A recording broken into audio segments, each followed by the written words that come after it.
Yeah, sorry, the audio there. However, that's us live.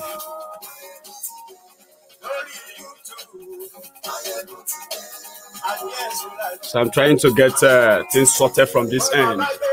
The conversation will start soon.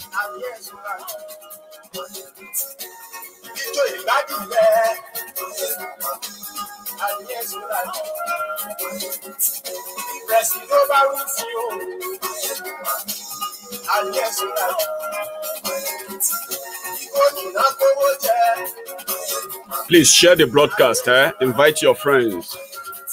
We are going to start soon.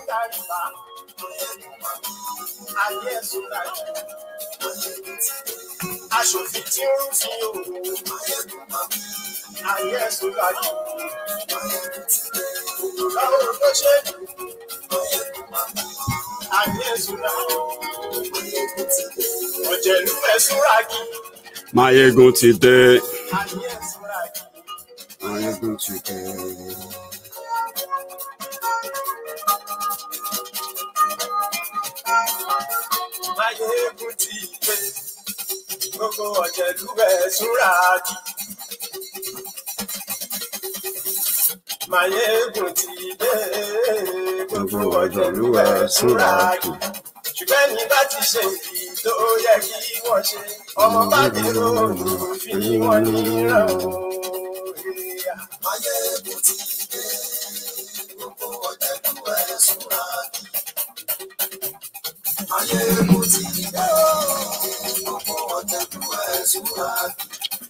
So,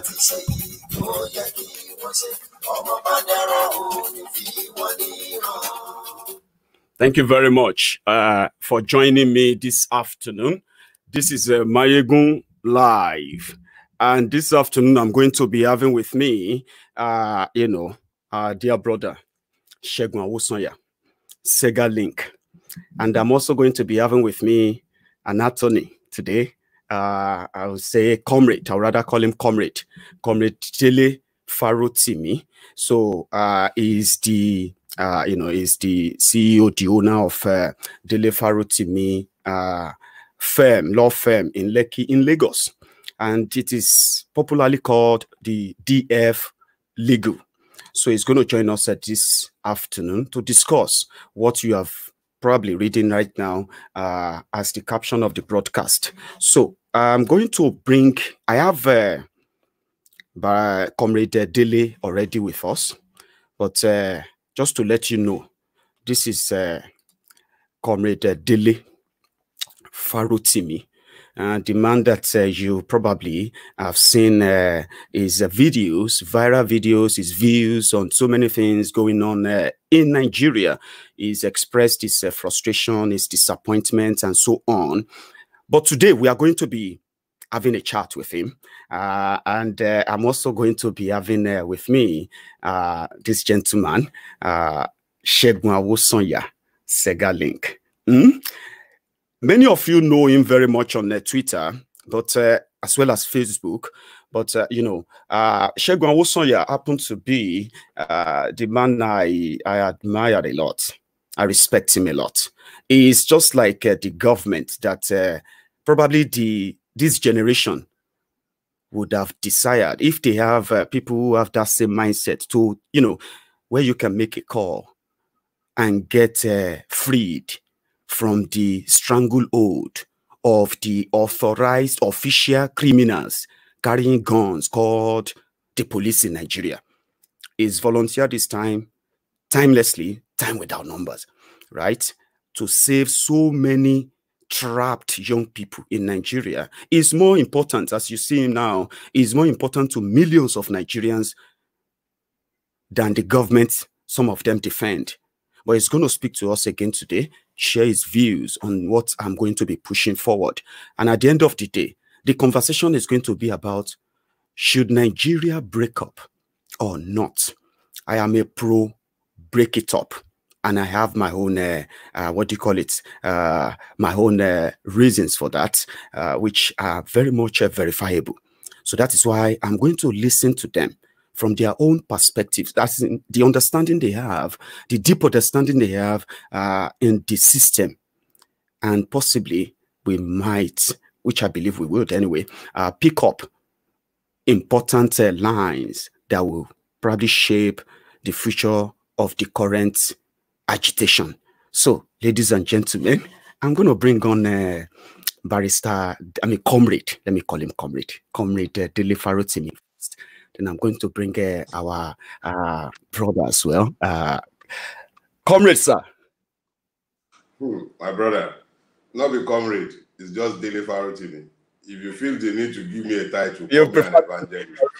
I like just that. Call me an evangelist. Oh, but you are actually called probably that's the legal part, right? DF legal. That's something I found out when I was, in my former life as a lawyer. I used to be part of that firm. These days, I only consult for them. I am a full-time evangelist and believer in the cause of the Nigerian project. So, and in reality, it's come to the point where, as I've said before, it's difficult to believe that you can continue offering people legal opinions when you know that the law you know does not matter. You get to a point where there is only so much you can. It's like you're lying to your clients. You're telling them what the law says, but you know what the law says and what is likely to happen by the time our system is tested are two different ball games. So please leave the lawyer thing out. I'm no longer a lawyer. I like that. It's because I like that. We keep it so real on Maiyegun's diary that we are more or less like the political platform on Facebook, at least, and possibly soon on YouTube. That is so controversial that we were hated for just calling out the criminals in Nigeria. So if you keep it raw with us, in fact, you are welcome home. Let me get on Sega, another firebrand, if I can use that word, another true to health individual that is here today to also share his own views from experience this time around. It won't just be a makeup. Sega. Thank you very much for having me again on your wonderful program. And it's a privilege for me to be speaking with Barrister and Comrade Dele Farotimi. I saw you on Arise TV, and I was brother, man. I was comforted that I'm not the only mad person in this country. We are finding ourselves. You know, one thing on this platform, we decided to start an independent platform called Diaspora Radio. So where, if they want to call us mad, then where mad people will congregate. You know, there is this saying that we should be careful of foolish people in large numbers, because in a democracy they can elect a president. So maybe if mad people are beginning to find ourselves, we can actually get rid of the government put together by the foolish people. What do you think? Barrister? No, Comrade, rather. Or evangelist. I'm going to get used to it. What do you think? I didn't get that. Yeah. It's for you. I said, Sega said he always thought that he was the only madman in this country, in Nigeria. But when he watched your video on Arise TV, your interviews, then it was like, well, it's finally looking like he's not the only madman. Then I said, on Maiyegun's diary platform, we have decided to launch a sort of a revolutionary online radio platform where we want to discover possibly all the mad people who can possibly reason differently from what we have now. And I said, what do you think about that? See, brother, there was, I remember, Sega I knew from church, actually. Yeah. I found out later on the street that the man is not just a church man. He's an activist. He was out on the street. I found out he's out there. I don't even know how to use the social media thing. And most of the time I was carrying my pen on my own. But here is the thing, brother. It takes the refusal of a critical minority to accept the pervasive insanity in an environment before you might actually change a society. Yeah. If everybody accepts the sanity that we've all managed to domesticate, yeah, then there will be no point in seeking any sort of changes in Nigeria. I recall that after Prophet Elijah had wrought that mighty miracle, calling fire from heaven and everything, Jezebel sent a word and said, if I catch you, this and this will happen. He went and crawled into a cave and he was crying, oh Lord, don't leave me. God said, no, not only you. There are several others out there. I have kept for myself. There are several of us out there. It is our refusal to call them out because of the pervasive fear that we have embraced that has made it seem like the minority is actually the majority. We are more than them. Yeah, I agree. are more than them. But we have persuaded ourselves because of the fears of what we will eat, what we will drink. We've persuaded ourselves because of the fear of death to keep quiet. Meanwhile, funny part of the whole thing is that the day you were born, the only thing that was certain is that you die. Yeah. Look at this man in America, Louis. He just passed on. 80 years old. His skull was cracked open at 27.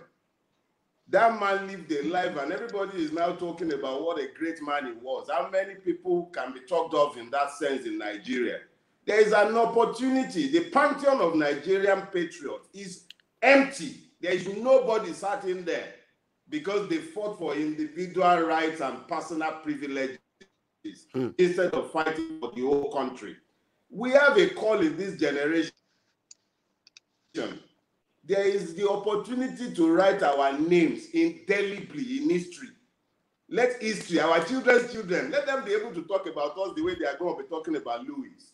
Let us die and they are able to say, oh, so and so person, he lived for this purpose. It was because of him that we are enjoying this.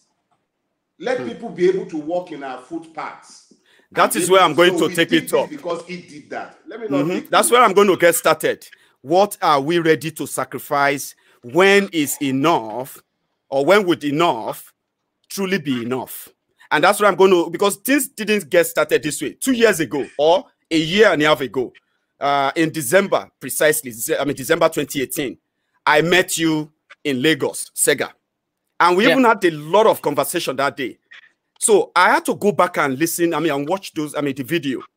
And I was like, there was a bit of, there was some kind of enthusiasm in us when we were looking forward to 2019, believing that maybe Nigerians never thought you would ever get this bad.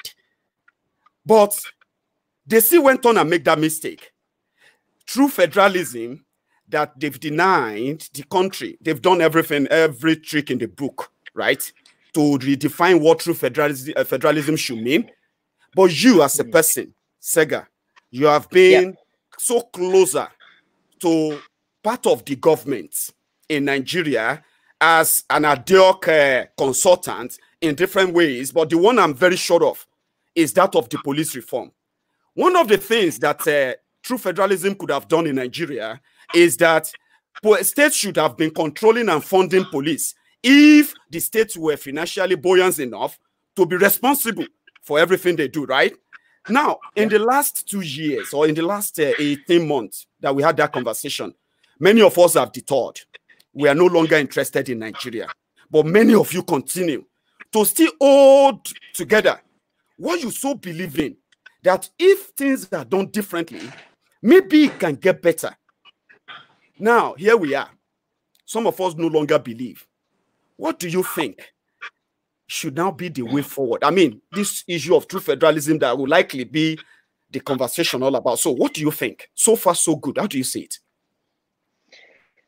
Thank you very much. I always like to mix both things together, the town and the gown together when I'm making analysis, because I've seen the mistakes and the blunders of most of our leaders in the past, and I really don't want to make their mistakes or put my foot or my feet in their footpath in order to, make their mistakes and repeat the whole thing. Most of the things that we see as repetition in our climb across socio-political space is not actually mere happenstances.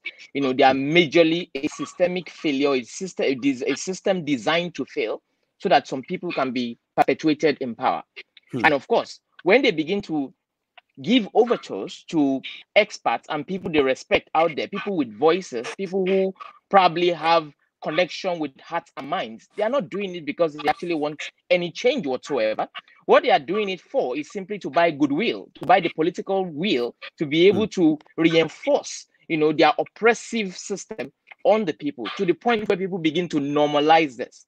And no matter how good you are with your apotheosis or with your hypothesis, with your ideas, you cannot enforce or push your or coerce your ideas on people or force it on people. They must naturally gravitate towards these things. In other words, there is no microwave or switch anywhere. When we're talking about police reforms, remember, I always tell you about our measured optimism, because I have learned that our modern world is built on community, is built on connection, and the magic that comes from combining ideas, so that the toxic myth of exclusion and scarcity is revealed as counterproductive, and which is why you see government fail.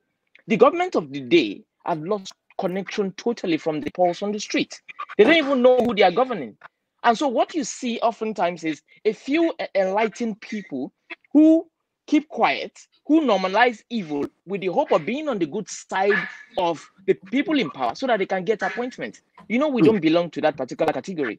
Where we belong is in that gap, the gap and the gulf between the government and the people themselves, enough to galvanize the people and raise the transformational leaders, enlightened followers who are easy to govern, difficult to rule, and impossible to enslave.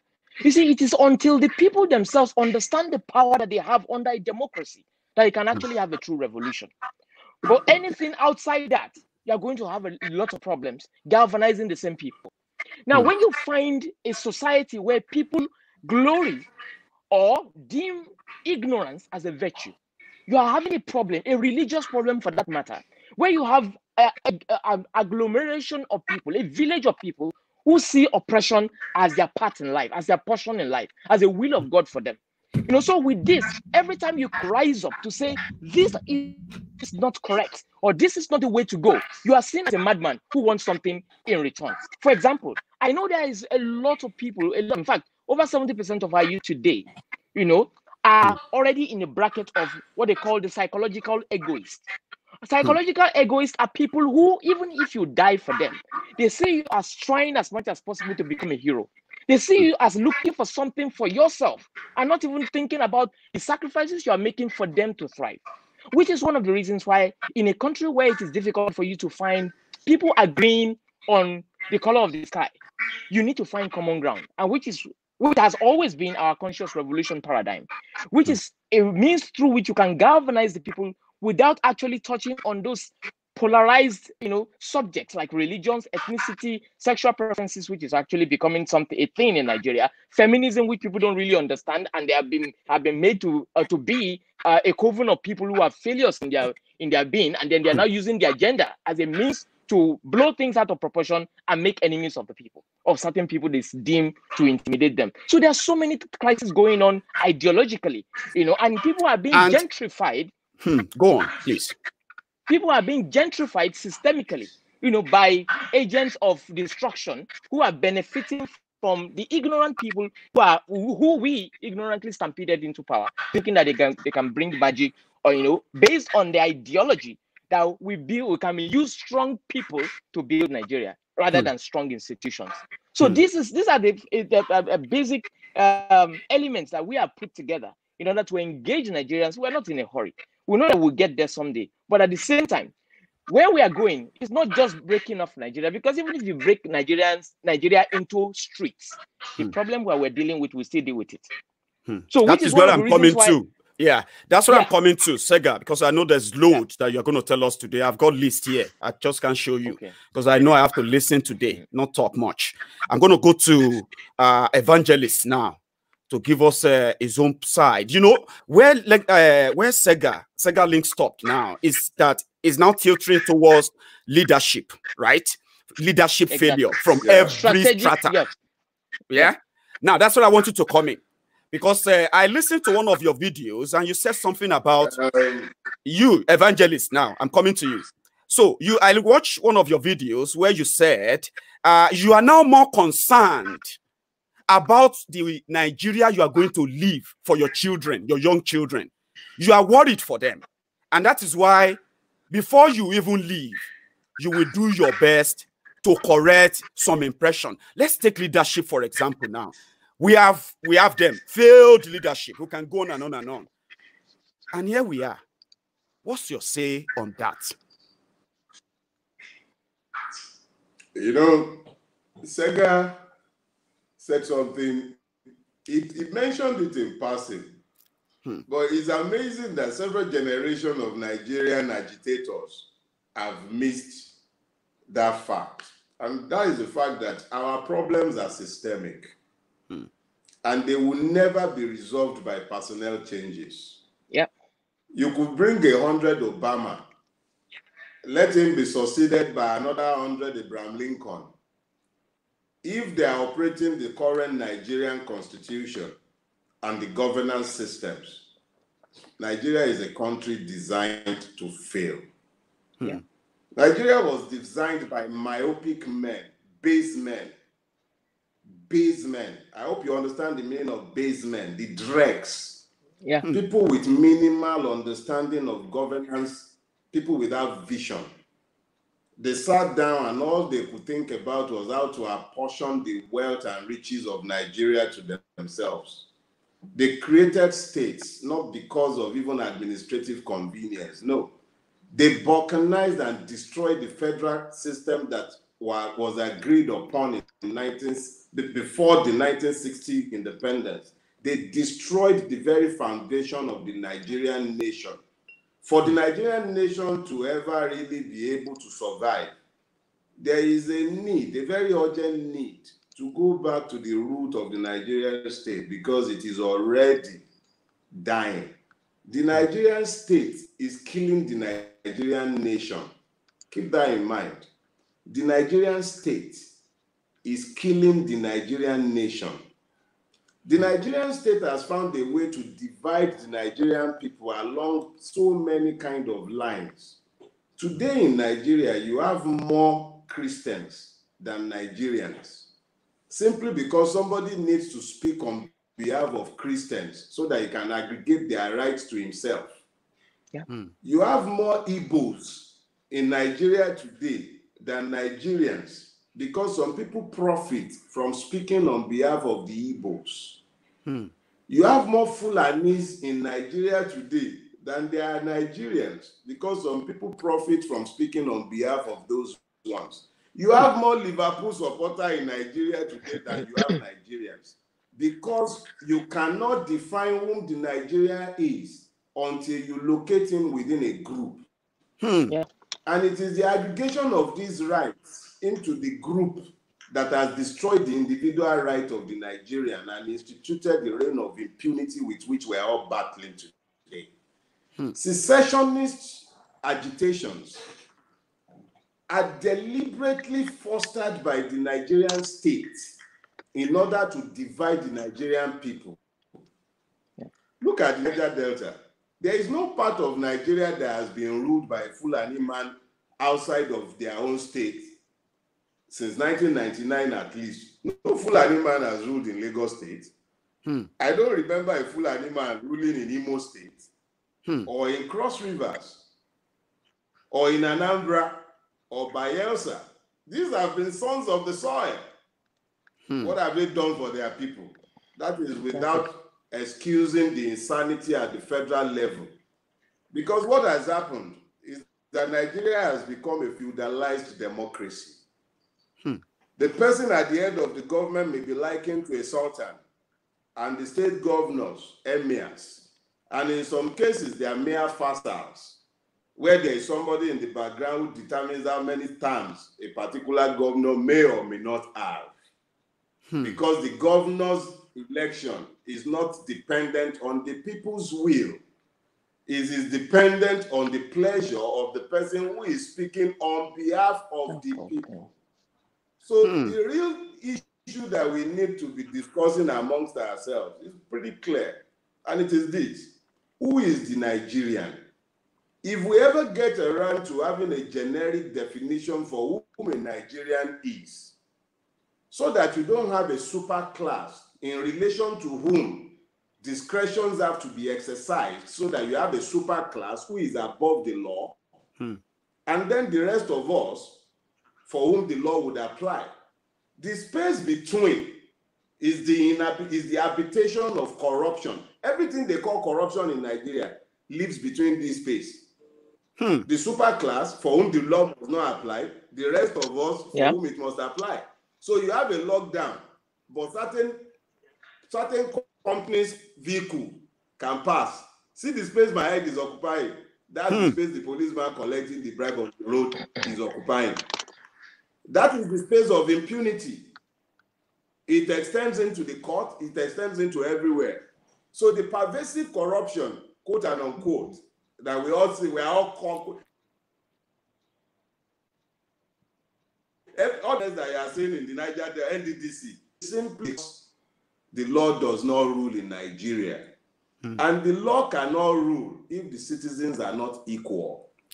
I am coming there now, evangelist. I'm talking because I'm gonna come in. I know, don't worry. We'll manage it today. We will get our messages across, because there are so many people joining us right now on both platforms, on YouTube and on Facebook. So thank you so much if you are watching. I have a video I want to share with you. It is just a video to kind of give us a bit of a background, or let me say a sort of an acknowledgement of what you have been saying, the two of you, because immediately after that video, I'm going to take on the police brutality. The youth who are the victims in Nigeria believe more in Segalink number than they trust the DPO in charge of their security in their own street. That is not a good sign. No, it is not. And we're going to take that up after this. Part of the systemic failure that we should address, readdress, and continue to address, so that maybe we'll find more madmen, because they will call us mad, that we eventually kick them out in any way it takes. So let's listen to this. It is about the drama going on in Niger Delta. Let's share. The NDRA complained to Nigerians about the approval that the Minister of the Niger Delta went to seek from the FEC and President Muhammadu Buhari. And the FEC approved that the NDDC purchases or procures 62 operational vehicles for the sum of 1.599 billion naira, at the detriment of the ordinary and suffering peoples of the Niger Delta. This is another publication, still in the Vanguard, dated Friday, June 19, 2020, when we uncovered the plot by Professor Ponde and his team to deceive Nigerians by packing into an uncompleted headquarters in order to justify the 100% payment which has been made to the contractor, Rodman. And we are wondering if we're in a country of sane minds. Mr. Chairman and members of this honorable committee, I am ashamed to be called the Niger Delta, because our corruption perception index dips by the day, where we told Nigerians that the NDDC has packed into an uncompleted building a 16-floor headquarters. How can you claim? How can any sane mind believe you when you say it has reached 95% completion? This is the claim by the Minister for the Niger Delta and the unofficial spokesperson of the NDDC, who has hijacked the role of the Director of Corporate Communications of the NDDC, Dr. Cairo Ojubo, a medical doctor who ordinarily, by the Establishment Act 2000 of the NDDC, has no right to serve as acting executive director of projects. If this country were to be a nation of laws, how can a medical doctor be asked to do an engineering job? You heard that. So that summarized what Evangelist was saying. The Fulanis were not those who were stealing Niger Delta money, because even if they are stealing it from the background, generally as they are all cohabiting stealing, but the people who claim to represent Niger Delta are actually thieves. And it's good if they own up. I like that. Let's go to this brutality. Police reform, police reform, police reform.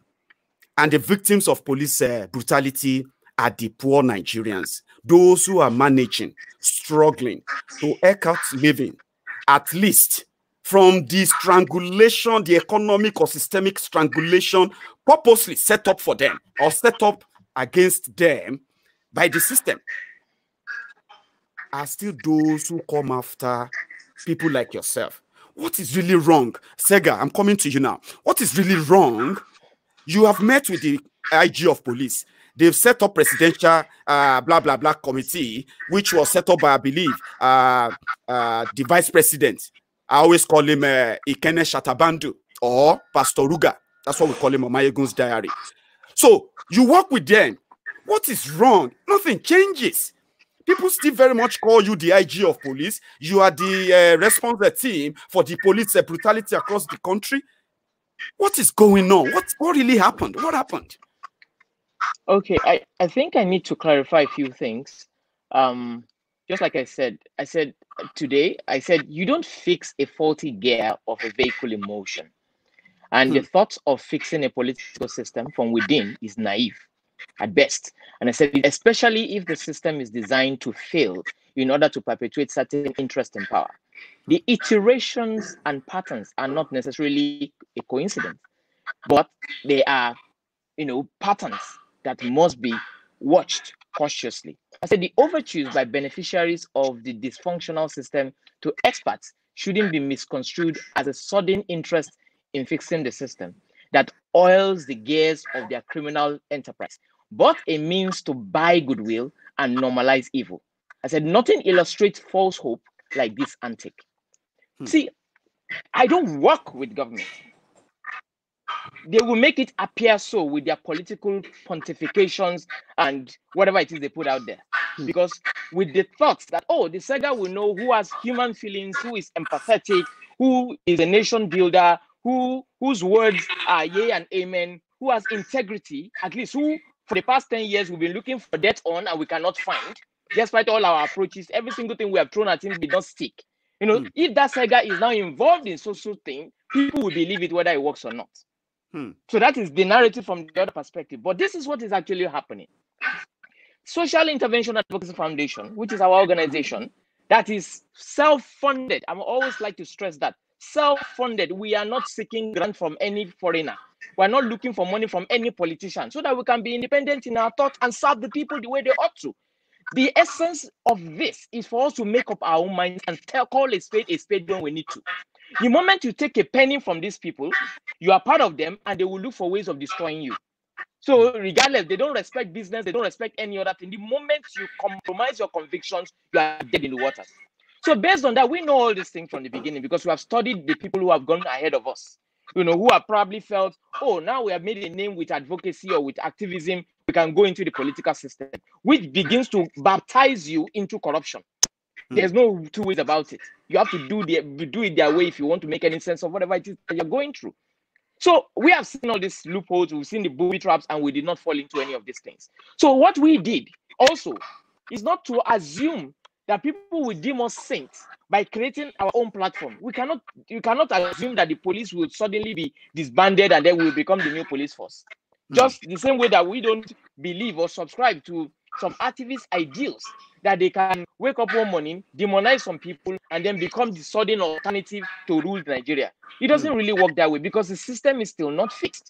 I've given this analogy several times that when you inherit a factory that manufactures candles, you don't make Coca-Cola from the same factory by changing the staff. You change the modular arrangement of the factory itself, change the machines, change the equipment to be able to change the product of the whole thing. And in order to do that, you need to go through the process. You see, there are laws for everything in Nigeria, even for cutting your nails.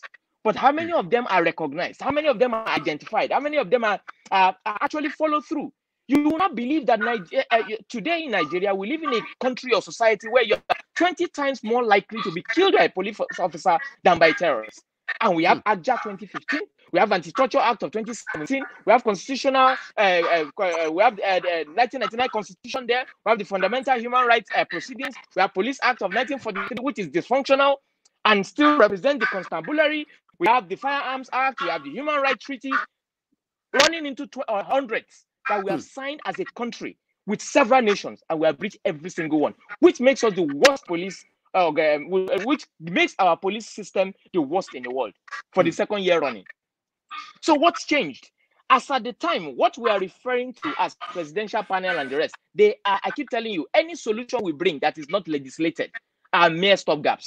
The change of a single IG can turn down all the gains of that particular policy. And that is exactly what happened. Under Idris, after they have tried to blackmail and try to shut us up without success, they agreed to say, okay, let's work together, give us your ideal. And I kept telling them then that my views are not just philosophical, they are practical. Because I am not seeking to replace the police with anything with my organization. We have the means to create a call center that can hold police to account where people can turn to. But by the time we continue to ostracize the police, the closest authority to the people, we become the enemy of the state. And before you know it, even the police will stop believing in the state. And that means there's an indirect coup d'etat, on the soil of Nigeria. That means there will be two governments. There will be a state within the state. And then, of course, with somebody who has a name, there will always be a problem. Police have not been, or the government have not had any cause to knock on my door or to harass me as a free citizen or as an active citizen, simply because I am not on their turf. I'm not seeking power. I'm not seeking to print poster. I'm not dragging anything with them, other than saying we need to create a legacy for our children, for generations unborn, and for our children. And that's basically what we've been running. And what happened then was the gap, just like Comrade Dele Farotimi has said, there is a gap created when you create artificial scarcity and exclusion. So when people are deprived others of education and opportunity, they are not helping themselves. They are depriving themselves of the benefit that would have come from others who would end up contributing. We don't benefit from treating others poorly, but we certainly pay for it. This is why the Nigerian states are paying for a lot of things today. The police you see today that have become armed robbers and bandits are actually victims of the system.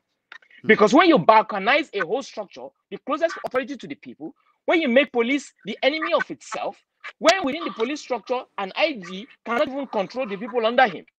When the IG does not have security of a tenure enough to bring about changes, who actually have to dodge booby, walk on eggshells to bring about changes, then there's a problem in that particular country. Our constitution itself, like I said, we don't really have a constitution. What we have is also a stopgap, that benefits certain people or certain interests. Because our constitution is a document that was badly written, for a badly structured environment. Like that can, you understand? So as a way, that's why I always talk about reforms. I always talk about repealing and replacing. I have read the law to the point where even lawyers are afraid of me. You understand? So, and I'm not saying, and I keep saying, I am not dragging anybody's profession. In fact, I don't get called by titles. Nobody knows what I read whatsoever. And it doesn't really matter. What matters is, are we doing? It's not about who is right. It's about what is right. So what can we say then, Sega? What can you personally say? You have explained a lot to us now, right? Because what I actually wanted to get out of there is that Osinbajo is learned. They call him a learned, lawyers call themselves my learned colleagues and all that, right? Osinbajo is learned. He was interested in that at the time. Then what stopped? Because he publicly announced the scrap of F-Stars at the time, I remember, right? That, they were going to do this to them, or they're going to reform them, this and that. What happened? Was there anything? You said your advocacy then was a stopgap, yeah? Then what stopped it from jumping the gap and get it done? Or anyway, precisely legislation. Yeah. Legislation. We are in the middle of a dialogue where we are actually fixing the police reform bill. Yeah. So we're fixing the Police Act of 1943, which mirrors what used to happen in the colonial era. So we're replacing it with a police reform bill that will mirror society in the here and the now. So that was the process we are in. And the process became bogus at some point, that we have to divide it into two. To have a police trust fund bill, which actually solves the problem of the ease of operation of the police financially, and that has been passed into law. But these are executive bills, which should have been championed by the presidency themselves. But the president don't want to finance any bill whatsoever. He wants us to do the dirty work, you know, which makes it cheaper for the executives. And at the end of the day, they will still have their way when the bill comes out. And what happened with the police trust fund bill was that the moment it was passed into law, they waited for 1 year. This is a bill that has a 6-year lifespan for us to generate enough money for police to be financially independent so that they can have at least operational leeway to be able to run. But what they did, where they waited for us, was in the appointment of a board that will execute that particular bill. What they put in there were people who are lost in their journey, in their political journey, whose vision have been blurred, people whose mindset created the same problem were the people that they appointed on the board. So automatically, it was just more or less defeated. And we're still arguing with the president on that particular thing to review the appointment of the people executing that particular bill that we labored and suffered for. Secondly, on the police reform bill, coronavirus got involved in the delay of the technical session of that particular deliberation, which we have already had public hearing for. If that bill has been passed into law, a lot of the things that police do with impunity today will have been criminalized by the law, and it will have been easier for us to bring them to book. But pending the time that the legislative arm gets its act together and fix that bill, we have a stopgap in place whereby people report the atrocities of police and impunity of police, and then we move into action to get them, to hold them to account, to bring them to book, to bring justice to the people, and to ensure that those people don't return to the police system. And then they get charged to court and punished for their, and that's what we have been doing for the past 4 years. I can actually, like, you know, I can testify to that, and many people can testify to that, including, you know, immediate refund of extorted money from their victims. So I can testify to that myself. I'm going to go. In Nigeria. I know. I'm going to go to Evangelist now. Evangelist is someone who seems to be kind of passionate with what I have studied so far. Yeah, so passionate about what the future will be if things continue like this. But the people who are going to live in that future, you know, they always say it is always better, you know, to be involved in the future that you are going to feature in, right? The youth today, they are everywhere. And we are dragging ourselves on every social media platform. One sad thing, one sad reality that keeps breaking my heart when I look at the consequences of all these atrocities is to see a young man in his 30s still living off his aged parent for survival in the same country that has no plan for him. Here we are, the youth. How do you think it is possible to actually have a united agreement that they are the victims? They should never be the gladiator, I mean, the defenders of the gladiators that they love so much. Evangelist, I want you to come in there, the youth.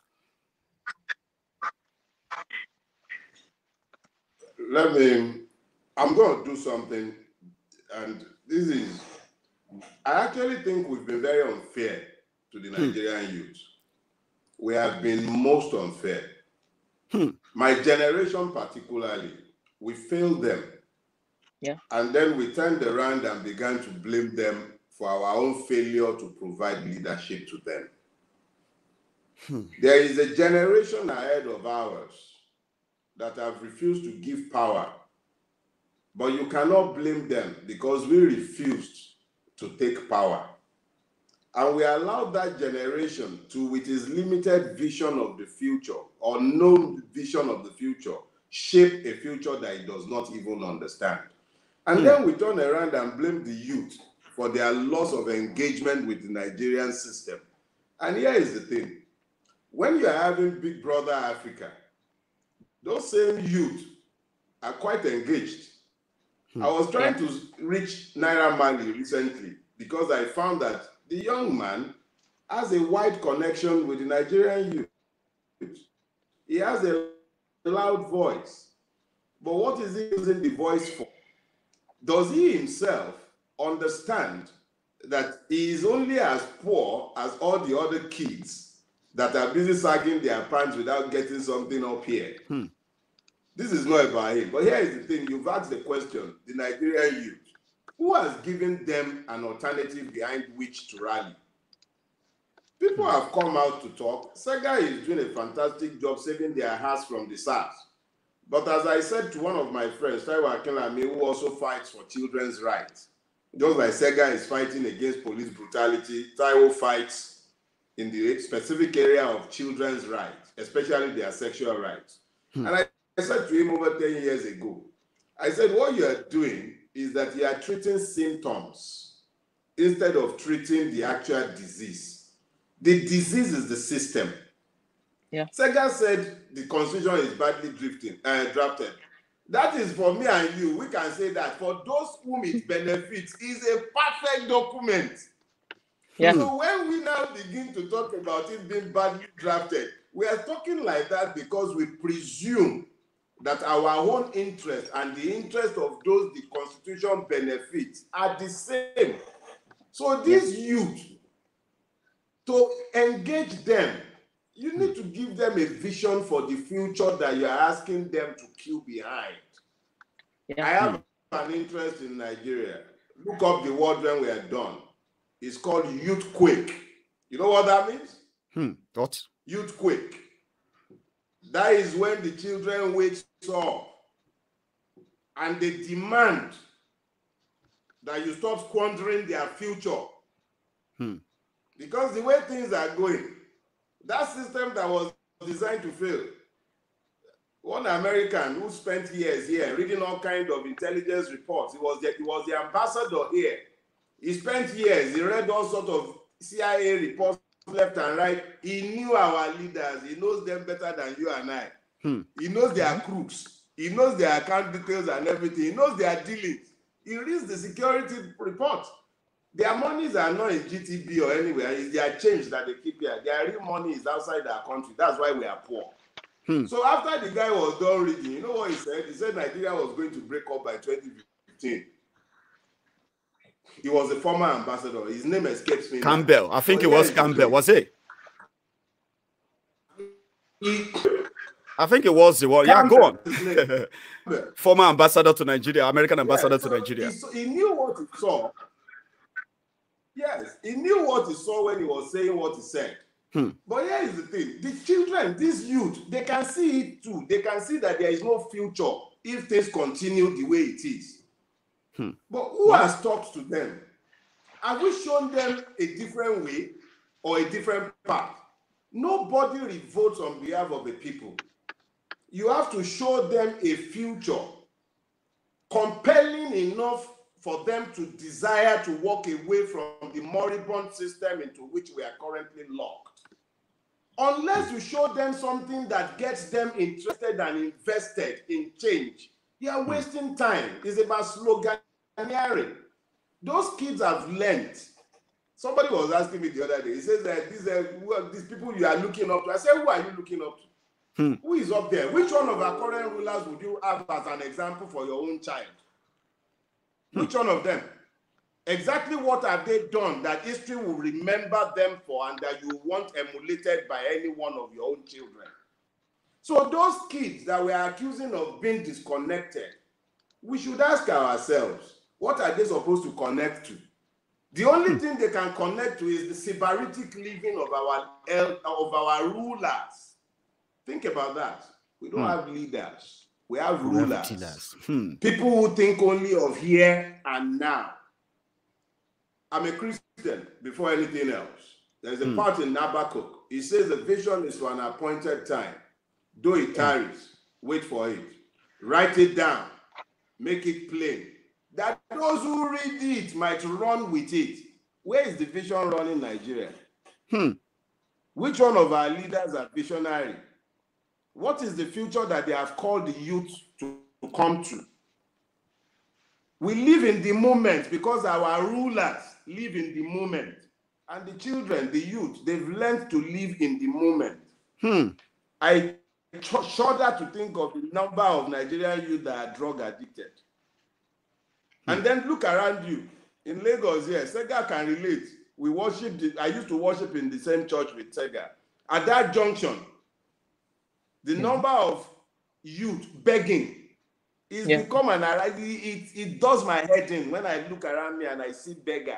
It's become a form of harassment. You know what? There are 14 million of them by the government's own count. 14 million. They're walking on the street. They have no jobs. They have no training. They have no education. They are drug addicted. Most of them are here in Lagos. You call them Amari Jiriagu. Some of them speak Yoruba better than both of you. In a few more years, you don't even know where they're from. And it doesn't matter where they're from. They're Nigerians. I hope there will be a Nigeria by then. If we continue like this, there's not likely to be one. Let me go to Sega. The difference between a revolution and an implosion. Evangelists, we still have time. There's so much. We are taking them one by one. And so far, so good. We are yet to even get to the half of it. So I'm going to go to Sega on this because you mentioned something. Yeah. You mentioned Lagos. And you gave instances of all these systemic failures, and they are already brewing. I started Maiyegun's diary simply because I became worried. I left Nigeria simply because I knew there was nothing there for me, except if I probably, waited for long enough to hope. And at some point, I felt like, even if I have to wash the toilets, if I have to be a security guard, if I have to work in the cold, go hungry sometimes, and if I eventually have to make small money for myself, normally, expectedly, I would expect to build a small bungalow for myself in my hometown in Oduduwa. Then if I'm lucky enough, I may buy myself a small car. Then I want to retire back to my hometown after long years in the cold. Then I sat down that day and I felt like, the children abandoned today, there are people pretended they don't exist. Some of them will die, some of them will live, some of them will turn out good, but many of them will turn out bad. And they will survive and live on the system one way or the other. One day, they might see me driving my jalopy, an old man. And they might say, look how it's so fresh. We heard that his children are living abroad. Maybe when we kidnap him, he must be one of those who stole from us. And if we kidnap him, maybe we'll get something. And as a poor man, I may die in their hand. I became jittery. I became worried. Then I said I was going to start calling them out. To the point that maybe when I start doing that, if the system doesn't change, maybe that will be my own leverage. At that time, my videos, when I turn hold and say, I shouted, oh, see, I shouted. So Sega, Sowore came to Nigeria. He left the same comfort. He left the same secured future that he fought for. He wasn't handed that wasn't handed over to him. He fought for it in America for 18 years. And he built a life for himself and his family. Then he felt touched that he had to come back. He was vilified, not by the old people, but by the young people who are the victims of the system. You have been a victim of you have been the target of their trolling as well. The youth, where are they in all of this? When do you think this can actually get to them and we can have a united front? Like the evangelist pointed out. Sega. Evangelist mentioned something wonderful, and I can also recall some of our dialogues in the past in church, sometimes at the basement when we're tired of what is going on in the religious affairs of the church, and we step downstairs in the car park to just chat for a few minutes. And then most of the time when we talk like that, it opens up new channels and all, which is one of the reasons why our advocacy and our organization did not follow the path of most advocacies or most activist agenda or NGO agendas. We are not fixing symptoms. We are going to the root of the core essence of the problem.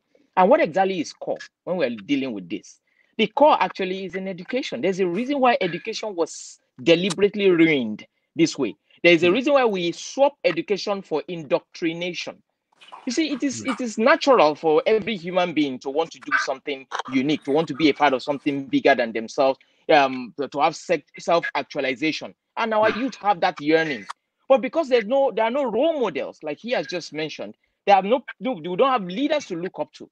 And again, the idea that power, or leadership is only from, certain aspect of the sector of the economy, or probably from the political sector, or from the people who are actually leading captains of industry and all. It's actually a dead idea, because every single person can express leadership from where they are.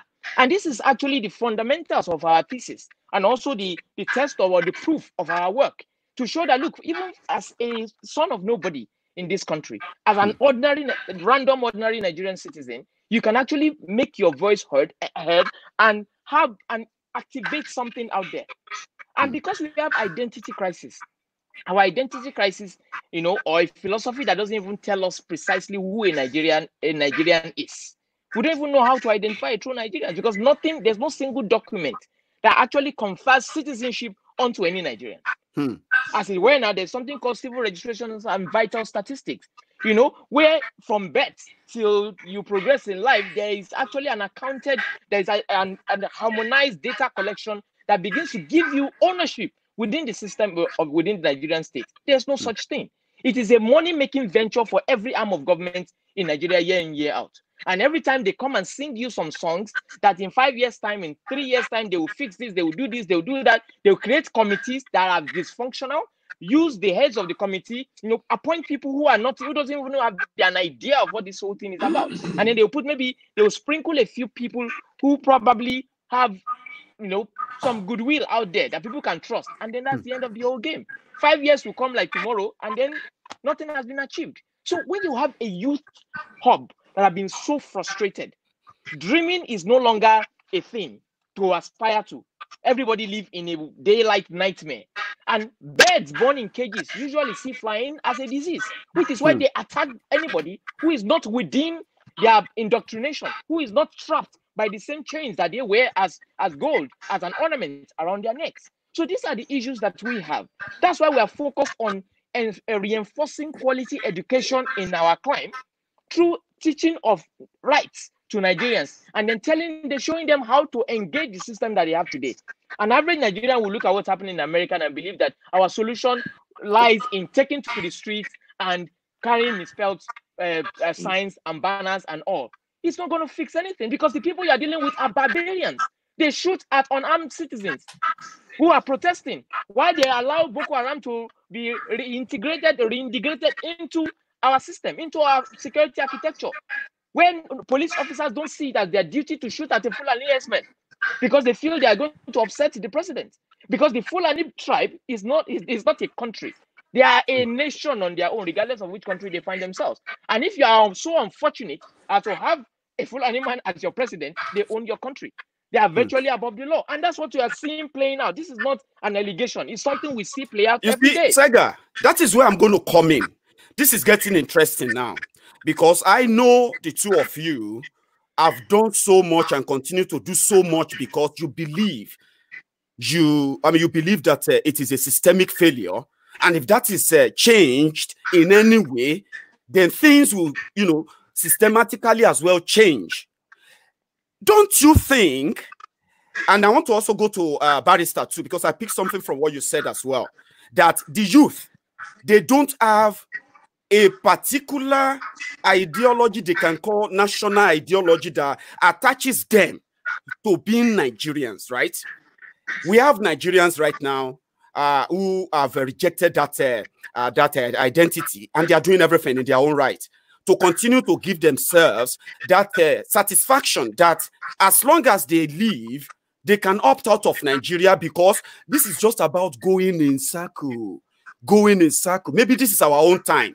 Those before us also saw same, that some people will either leverage on your good intention, then ruin it at the end of it, then we go back to square one, then we try it again with another person, then he also brings in his own committee, board, and all of those things that they have structurally set up already.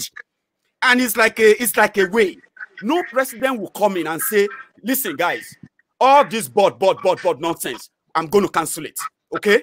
Let the ministry undo any job that has to do or assign to their ministry. All board, this rubbish, I don't want them. It won't happen.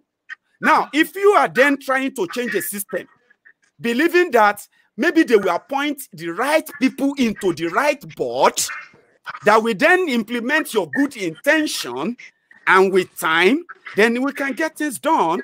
Don't you think that in a way is one way or the other agreeing with those who disagree that Nigeria should continue, because it's going to be effort in futility, in circle and in circle. The constitution can be changed and all of that. So I'm pushing that back to you, Sega. Okay? Waiting no, it is not so. Waiting for someone to have our own kind of mindset to get this done, because that's not yours now. Go on. No, that's not the situation. The situation is understanding what it is meant by power belonging to the people. The 1% cannot continue to have an oppressive right over the 99%. And the only way that can happen is if the 99% realize their role within the polity. And that has not happened. And Sega, been made, like I'm so sorry. Yeah. I'm so sorry I'm cutting you there, right? Sorry, I never done that before, right? Let me rephrase it. What I'm saying is this, okay? If you agree that the 99%, okay, let me say, Evangelist now. He said, maybe if we can have, let's push it to the national level and say, maybe if the young people have the opportunity of saying, this is how we can break away from this rotten system and get things done. And we want to champion that. And the other side say, to get Nigeria working, let us break it up. So that unit by unit, you can promote ideologies that the young people can actually support, that will get them included and build a nation. Don't you think if we choose to go that way, in a way, as a new orientation generally, without going the old way of, I'll let you speak. Go on. Ageism is not our problem.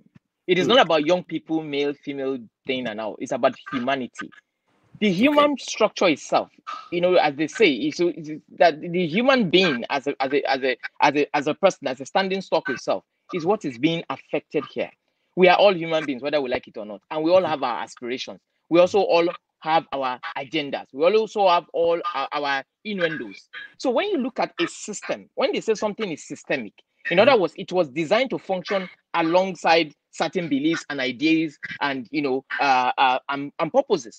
Now, when you walk through the purposes and you are able to engage using the extant laws, at least there's something we all hold on to as a nation. If you say Nigeria is a country, what is the basis of Nigeria being a republic? Constitution. Okay, based on what we have on our constitution, are we living by that?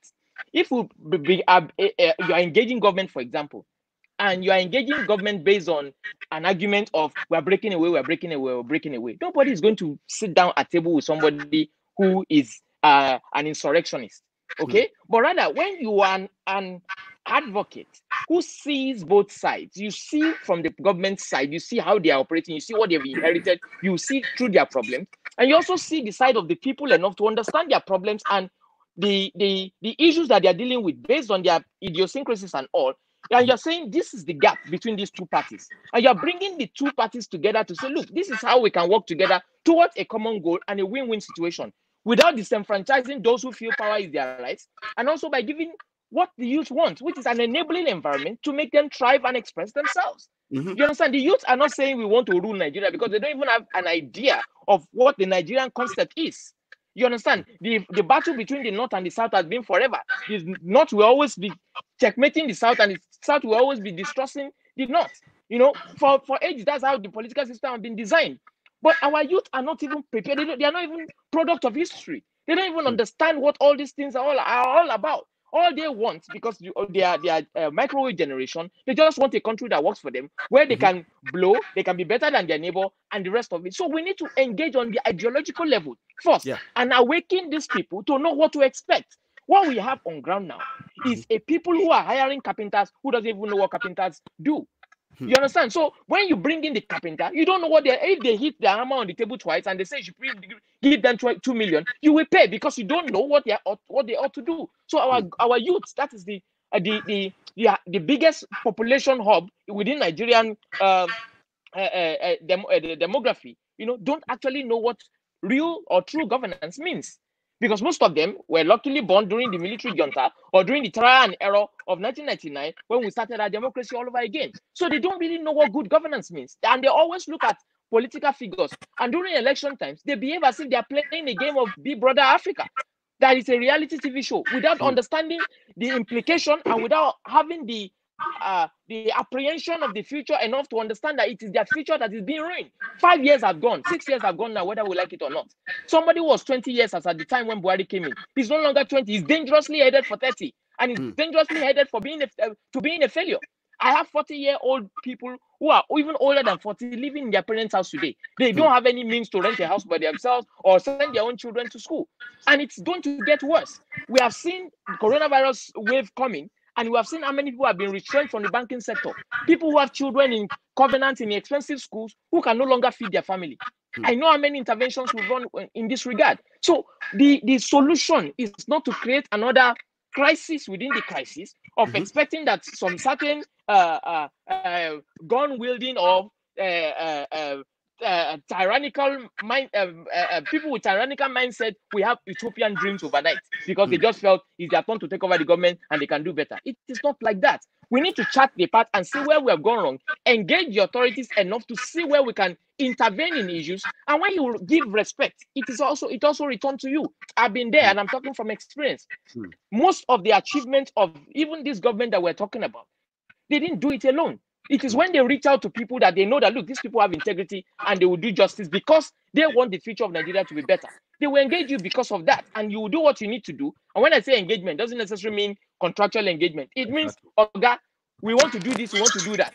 And we know it is to the benefit of what you stand for, because our organization stands for building strong institutions, peace, justice, and what have you, based on the goal 16 of the global goals. So because of that, they will easily invite us and say, what do you think about this? What do you say about this? What are your contributions towards this? How can we solve this crisis? And then you give them for free, because I always put all the things, my thoughts, on Twitter. I just put it out there. I said, dude, these are the things you can do. You don't even need to meet me, under closed doors. These are things you can do immediately and get results. And when they do those things, they get results. And they come back to say, thank you. But of course, because of ego, and government will not come out and say, if not for so. They are not citizens, ordinary citizens who will come out and say, thank you, Sega, for what you have done. And the same people who they put out there to checkmate you just in case you wake up with an idea of getting power or overthrowing them, are the ones you see who behaves like monsters on the on the internet. Because they feel that the good that you are doing is eclipsing the value of the demigods that they are worshiping. And because of that, the time will come, you will replace it, and then they will be out of jobs. So this is their fear. And when they begin to see that somebody is exercising leadership and is not depending on anything, and they can't find any debt on you, they begin to fear you as a force, and then begin to throw around words like, nobody is a saint. I'm not presenting myself as a saint. I am not asking you to come forward for a solution. I know. You know what I'm going to do now? I'm going to go to Evangelist again. Evangelist Dele Farotimi. Thank you so much for the time. We've just crossed the 1 hour threshold. We have about 20 minutes to go. Okay, and I'm so thankful and grateful for turning up and doing this with us. I mean, with me today, and giving us a better, another perspective into what is wrong with Nigeria. And that's why I'm going to take it to you now, Evangelist. Agitation everywhere. Revolution now came. Nigerian youths, they preferred, thanks to those who stood up, because if not for them, it would have been a complete mockery. But they stood up as well. I mean, after all, revolution now came. They rubbished it. Agitation is ongoing everywhere now. Yorubas are now agitating. Sideways is gaining attention. Before we know it, many of us will become champions for Oduduwa Republic, like everywhere we go. Evangelist. It has failed. It has failed. So far, so good. How long do you think enough will be enough? Because you have told me it's failed already. Everything has failed. Now, how long do you think they can hold on? And enough will truly be enough. All through the time my brother Sega was talking, there were things, you were asking him some questions, and I was pinching myself not to bust into your conversation. And then you went and asked me the question I've been waiting for. Oh dear, there you have it. Let me, I'm going to take some time, but take your time. It's a very important question. Yeah, you just asked a very, very important question. Mm-hmm. You know, the thing about secessionist struggles in Nigeria is that it detracts and distracts. It's a distraction. There are three major tribes in Nigeria. If we're going to break it down to the several republics that have been championed, the Fulani Hausas will talk to you about the Arewa Republic. But within that Arewa Republic, there are people with centuries-old history of Fulani repression who would want nothing to do with any such republic. They would rather die than become part of some Arewa Republic. When it was convenient for them, when there was the myth of a single monolithic north, when they benefited, that's the Middle Belt, the Gongolas, the Kanuris, all that part, all of us, stupid Yoruba people, and I'm not saying that to abuse us, it's about our level of ignorance. Sorry. We think everybody from across the Niger is an Hausa man. There are vast minorities trapped in that space they call the North, who want nothing whatsoever to do with any Arewa. They have histories of Fulani slavery to recount. Long before the British and the other Europeans came here to start raiding slaves, the Fulanis and the Boronos had been trading slaves in the trans-Saharan slave trade 300 years before the white man came to these parts. Let's be clear about that. So when you are talking about breaking up Nigeria, remember that there is that vast minority group up in the north. When you come to the part that the fraudulent Kanu wants to turn into his Biafra Republic, you have a lot of minority groups, the Biobios, the Effiks, the Jaws, people who don't want any part of any Biafran Republic. They just want, let me leave that part first. Come back to Yoruba land, where all of us, three of us who are busy speaking Dogon Trenchi are from. When is the Eguman from Badagry going to ever become the governor of Lagos State? Since we've begun to aggregate interest into groups, what about this group? What about the Awori man? Now let's go to Oyo State. The Okeogun man. What has he done that it is a taboo for him to become a governor in Oyo State? The point I'm making is this. Secessionist arguments are distractions. They are a waste of time. We gain more by fighting for a united Nigeria where each and every one of us have the same rights. I'm not interested in lording it over the Igbo man. I don't want the Fulani man to lord it over me, and I don't want to lord it over him either. When people begin to arrogate rights to themselves on behalf of groups, it is a fraudulent concept. It is not done because of any Fulani man. Muhammadu Buhari might be in Aso Rock. He might be having fun there. The Fulani man that is in the bush, suffering malaria and all kinds of pains, what do you think is his lot in that government? Let me conclude by saying this. When you take an aggregation of the several minority groups that are across all the geographical zones that have their ideal utopian republic that they're advertising and further breaking up Nigeria and distracting all of us from facing the urgent task of bettering the Nigerian nation. When you aggregate all of them, they are not up to the sum total of the minority. Take the Hausa man, the Fulani man, join all of them together. The Biafra Republican, the Oduduwa Republican, the Arewa Republican, the major groups that are busy shouting for those republics. The sum total of them is not up to the minority groups when you bring them together. So there is a fourth tribe that we never ever consider in Nigeria when we are talking about this distractive argument about secessionist struggle. That fourth group are the minorities. They gain nothing in your republics. What is in Oduduwa Republic for the Ilaje man? What is, when was the last time a Fulani man ruled Lagos? When was the last time you had a Fulani ruler in Ogun State? Let me drop something there so that will help you, so that you continue what you are saying, okay?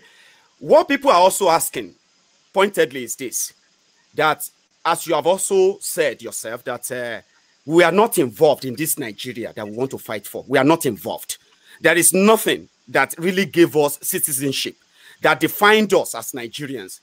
And if we say what is in that republic for an Ilaje man, do you know that the agitators will also ask you what has been in it for an Ilaje man being part of Nigeria right now? I just need to chip that inside. Continue. No, I get you loud and clear, but the point I am making is this. The power, the struggle it would take to birth a true Nigerian nation where there is everything for everybody is less than what it would take, because you can actually unite everybody behind that central idea that let's fight for a Nigeria that works for all of us, not for some of us, for all of us. Is an easier concept to rally people behind. All these youth that you are saying they are not engaged, you can engage them if you can sell them a vision of a Nigeria that works for everybody, not some. Exactly. People are not migrating from Nigeria again. It was Segun Awosanya here. Segun was the first person to say it. He said people are not migrating from Nigeria again. They are escaping. If people are not escaping, why are they dying in oceans? Why are they willing to drown in the Mediterranean? Why are they crossing the Sahara and dying in the Sahara? I read the account of one of the immigrants, a female. She said as part of the pack, as part of your survival pack, before you left the pack in Benin, you buy condoms because you know that it is a given that you are going to be raped. So you will then persuade your rapist that please take condom. And people are living through, and they are paying to live. And you are talking about migration. That's not migration, that's escaping. People are running away. But if you can unite them, I'm sorry, please. All right, sir, go on. Yeah, go on. The people, if somebody is committed enough to his sanity, that he is running away, prepared to be raped, he has sold family, he and she has sold family heirlooms, knowing that there is the possibility of slavery in Libya before the risk of crossing the Mediterranean if you have survived crossing the Sahara. Think about it. That person, if you give him the right vision of a future that is possible, that is egalitarian and might deliver to him what is, that would deliver him from what he's running from, it's easier to get him to come into that struggle than to be talking to him about some utopian Oduduwa Republic or Biafra Republic. Sorry. All these Kano people ruining Abia State, how many of them are Fulanis? Is Ahmed Bola Tinubu a Fulani man? Let's stop. See, all this story about breakup, it's just so much story. The system itself even pays people to agitate for breakup because it's a distraction. Now, we have a problem. How did Nnamdi Kanu leave Nigeria? We have a problem. Yeah, we have a problem. I want you to address on this because you said it's a very, very important topic. And I'm so happy. I made it clear to my friends that, and I also made it clear from the beginning that you are doing a lot to change what you think is wrong by using every resources at your own or every tool at your own disposal to challenge the system. But I have this poster, and I'm going to post it to Sega, okay? Because we know the division, we do. We know the problems, and we also probably know the solution. But we have one thing that is yet to be, to be agreed to: the identity politics that says, if Sega stand up tomorrow and say, you know what, let's take it on them, like Showore did. That moment is when you will realize Showore was a Yoruba man, or was an Ilaje man, or was a this, or was that. And that has kept us on managing the symptoms, like Evangelist said. Here we are. Two of you agree. When Evangelist was talking, Sega was, yeah, sure. Now, where do you think, or who do you think will be the right person to actually lead? Or are we going to pray? Evangelist, I'll come to you. Sega, you are doing a lot. You know that it is the system and the people representing the system. When we get the right people in, then we will fix the system. It's not going to happen. Here you are to convince me it will happen. Go on. Please, I want to make something very clear. Okay. And that is that most of us, in the genuineness of our hearts, we all want to make an impact in the world. We even want to change the world. So we invest ourselves in education, academic thoughts, theory, and action. But most of the time, this doesn't play out as we thought. It doesn't play out as we have seen it in our head. It's like this history of the tappers and the listeners. When you tap a song with your hand, it is you that knows the song you are tapping. People who are listening to what you are tapping is just listening to noise sometimes. And we don't see this sometimes when we are proposing ideas. We get too locked up in our heads to assume that everybody sees the right picture that we are trying to paint out there. You see, caution is a better part of valor. When you are trying to do certain things, there are ways in which you can run your experiment, understand how some things run. You see, things don't just happen in vacuum. You can't just wake up one morning and say you want to do this because you believe in this and because there are some people who support it. You see, the moment you are trying to force an idea, you begin to create resistance, even from your own self. So the same way a farmer who plants a seed, who learns the art of farming, we have to still depend on God to give the increase. It's the same way we have to continue to, effortlessly, believe in the things that we're doing enough to allow it to take roots. And now, what do I mean by this? You see, we have been indoctrinated enough to believe that once we see a problem, we blow it out of proportion, find somebody to blame for it, create an enemy, do a we against them campaign, and then people prefer us to other people. And this is the same mentality that they're using to attack us. And this is the same mentality that they're using to divide us. This is the same mentality they're using to distract us. I'm not going to engage anyone on secession or tribalistic anything and all. And the only way you can actually win with Nigerians, youth or otherwise, is when you show more than you say. And we have been given to showing that, look, we are not managing symptoms.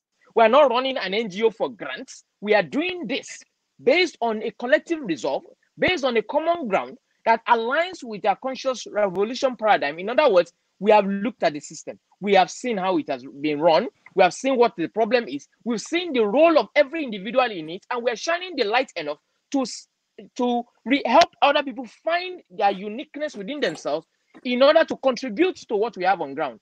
And they can see how it works. And with that, the NSAS movement worked because of one thing. It was it's the most consistent movement in Nigeria today. We have been running for going to 4 years now. No division, all youth across Nigeria, whether north, south, east, west, we're all together on it. Whether you are a Muslim, Christian, we're all together. There is no discrimination. Whether you are rich or poor, you'll be shocked to know how many VIPs report their cases directly to us because they can't go to the police station. Who will a first lady or a former first lady go and report to? A policeman that has not eaten? So when they come to us, we know how to navigate that thing and get the husband's attention enough to stop whatever it is that they are doing. And because they respect us enough, and we have the kind of integrity that they do not possess enough to deal with such problems, and we're not rubbing it in their face. We're doing it in a way that the structure is there, ownership is there. People can see themselves in the program. People can see the platform as, working for them enough to say, I am contributing my quota to this by doing this in my own state. So this is the kind of empowerment we're talking about. It is quiet. It is revolutionary because revolution starts from the mind. So it is not about, a game of raising tantrums and creating a we against them, because that's the easiest part of, getting people to rally around behind you when you're fighting something. If I say that we're working towards Operation Feed the Nation, now nobody's going to come to that thing. But if you're saying we're battling against hunger because there's a fight, everybody wants to be shown on TV carrying placard and say, yes, I was part of the people that rioted today.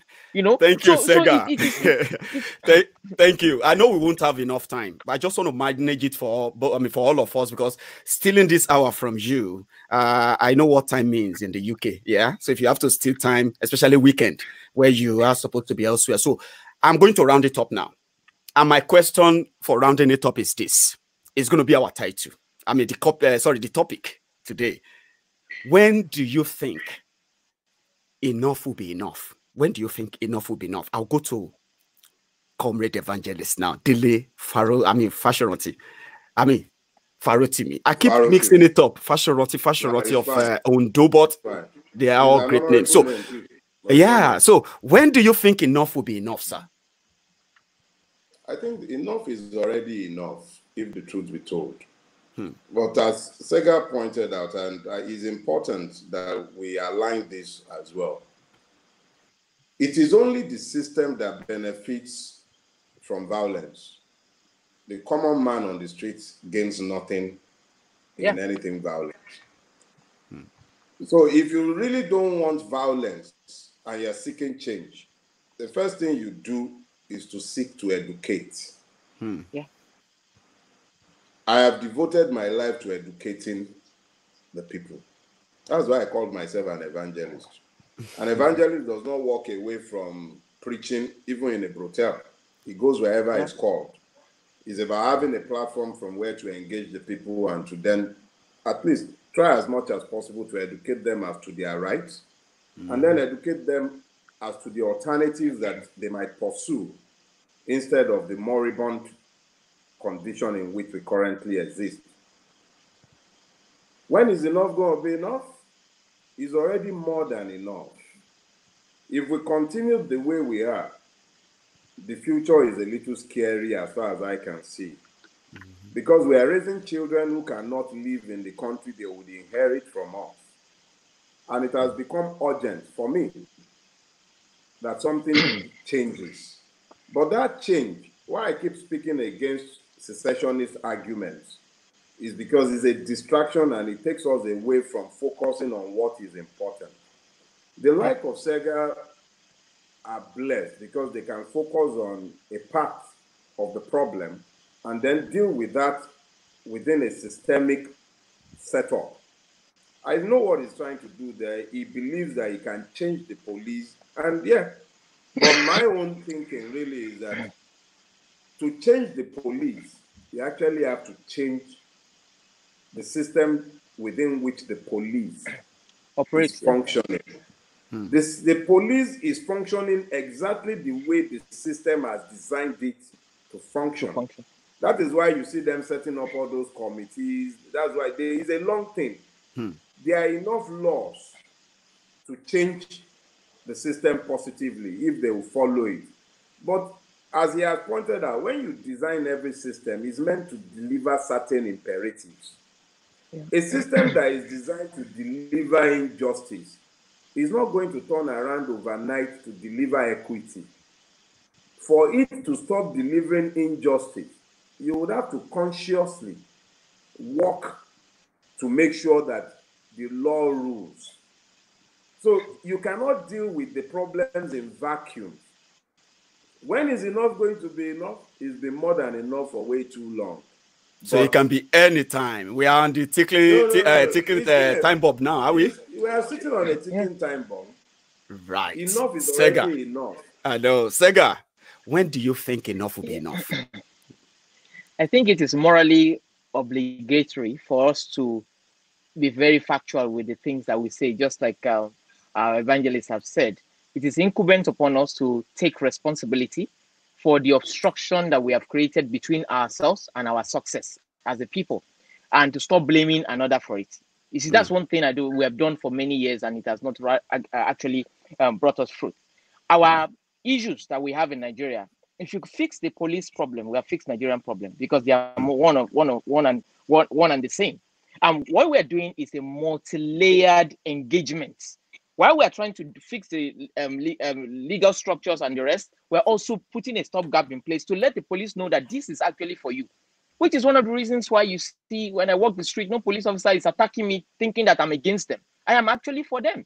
And if this fails, in the next 70 years, the police will be worse than it is, because nobody would venture into this anymore. This problem has been for over 70 years. Police is actually older than Nigerian democracy. And with that, you can tell that the change is generational also.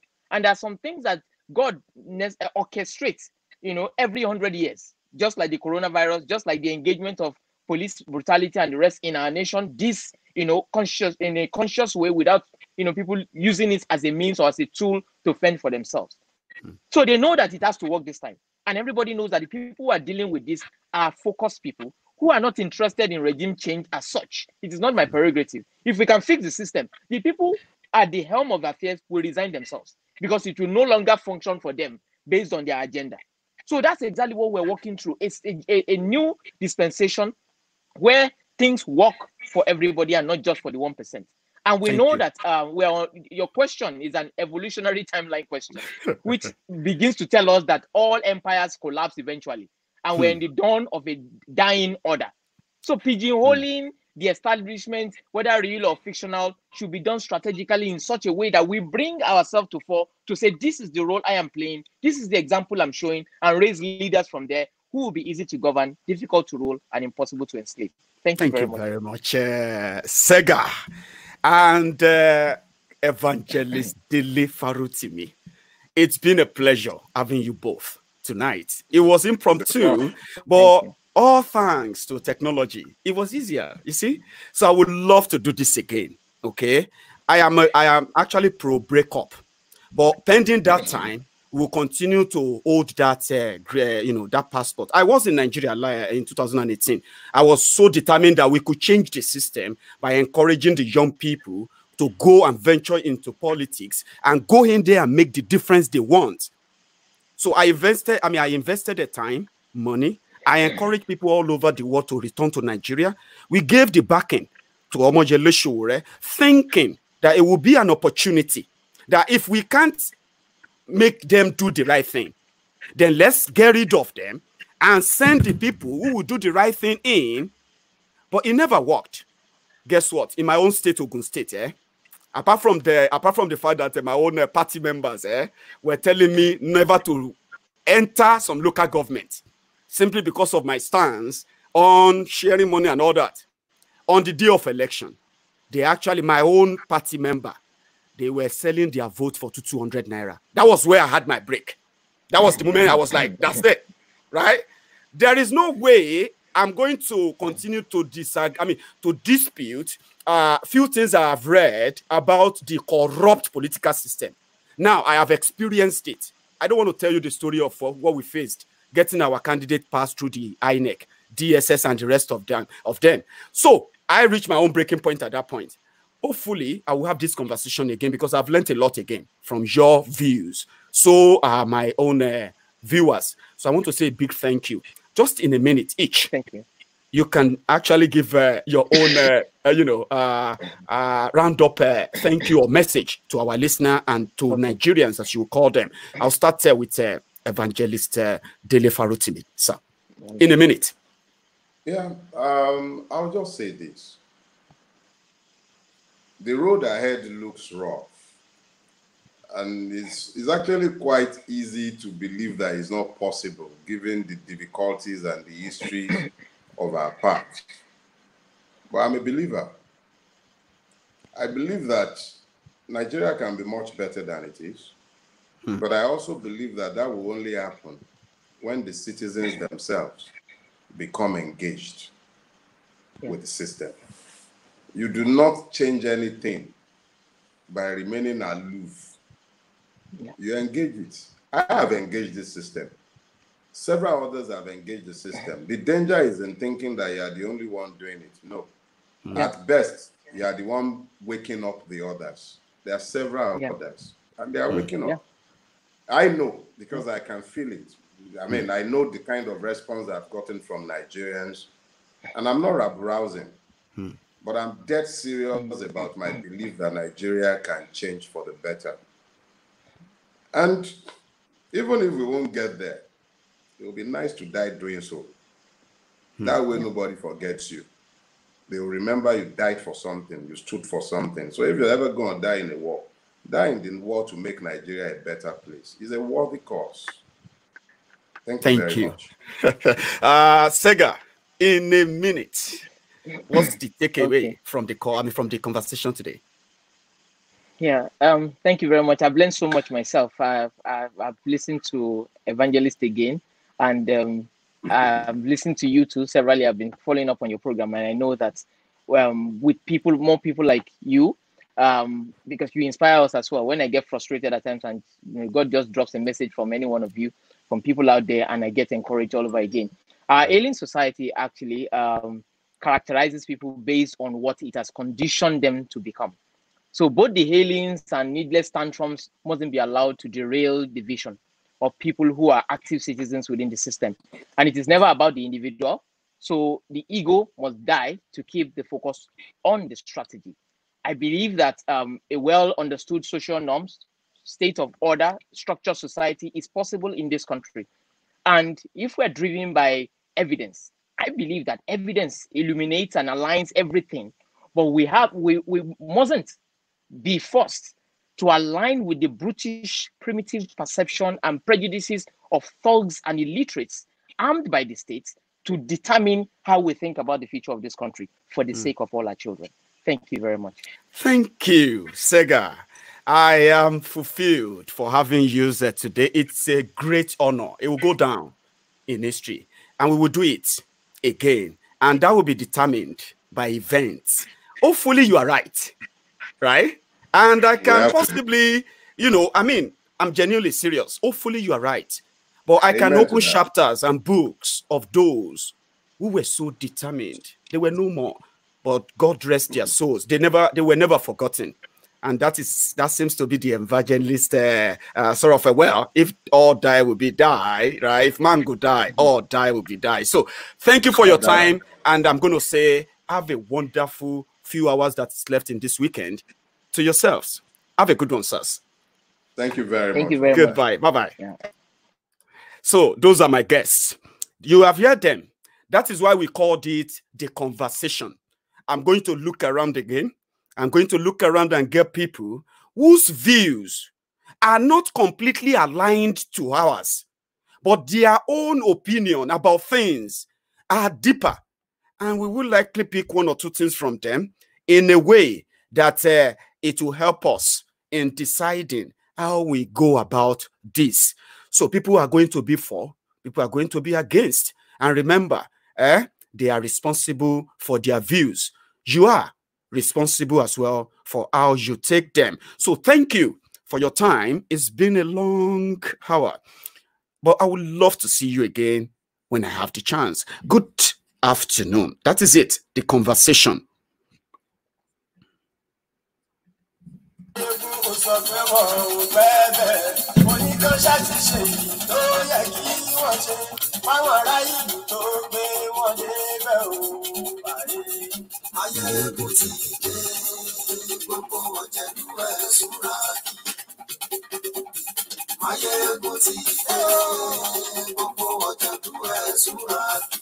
Ṣùgbọ́n ní bá ti ṣe yìí tó yẹ kí wọ́n ṣe, ọmọ bá dẹ́rọ̀ ò ní fi wọ́n ní ràn. Kì máa rí ṣe ọ̀rọ̀ yìí kì í ṣe ẹ̀fẹ̀. Kì máa rí ṣe ọ̀rọ̀ yìí kì í ṣe ẹ̀fẹ̀. Ẹni láti lè lẹ́bọ̀ lẹ́rù o, ọmọ bá dèrò kàṣà ìtúwọ̀ síta.